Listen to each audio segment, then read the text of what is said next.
breaststroke, there's definitely at least 5 elements you need to focus on.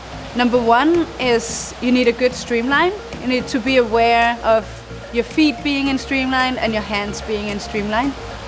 And when you got that right, then you focus on like, what do you do with your hands? How do they move? How do you turn them?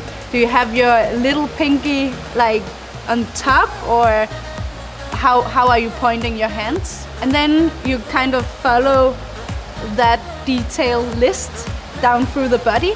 So number 2 would be, how is your head position?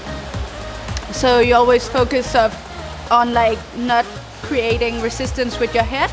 And because the head is so heavy, you don't want to move it if it's not necessary. Point number 3 is learn to move your hips. A lot of people, when they swim, they focus a lot on staying high in the water.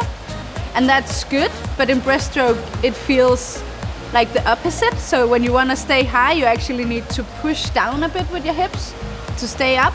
Point number 4, you're moving down to your legs, and the legs is so important because they create so much resistance and you want so little resistance. So you focus on like getting rid of the resistance with focusing like your feet.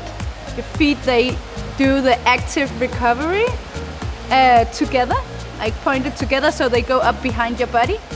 And then point number 5 is that when you kick behind yourself. A lot of people, when they're young, they're taught to like kick around, like kick in a circle, but you should definitely not do that. You should focus on like kicking against the wall you want to move away from, so you want to move forward, so you kick straight back kind of.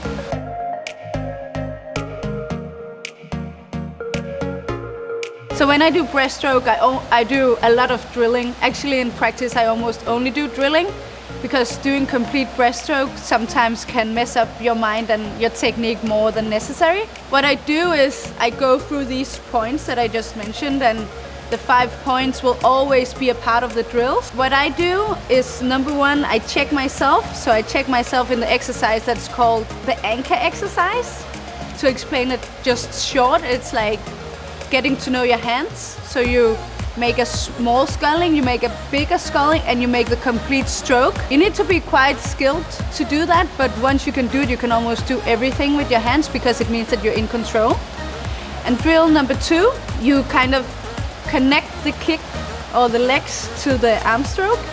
So now you go on top of the water and you do like 1 full stroke, and then you go under the water and you only do the kick. And here you will really feel if you're moving up or down or to the side or something like that. You're only focusing on the kick, and then when you get up, you stay relaxed and you combine it with the full arm stroke. So exercise number 3, you try again to like get the streamline in, get control of your power and your efficiency.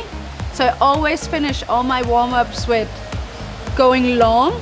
So I do maybe 3 times a 50, and I decrease in numbers of strokes just to get the right power and see where do I miss the power. So if I don't get down to 8 strokes in a 50, then it's because something is wrong. So it's a way of checking myself, but also a way of like getting into this core, like tight, streamlined, no resistance, and just feeling the flow.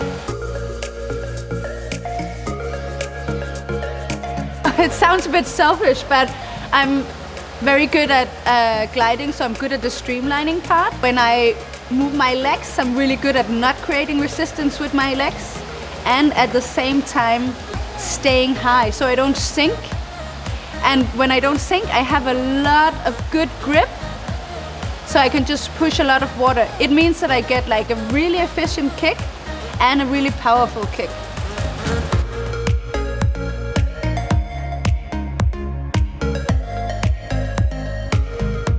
My best breaststroke achievement was when I did the world record, and it was just like the flow and the feeling, and I felt so streamlined. I felt no resistance in the water. I just like zoomed into my own little world of power and flow.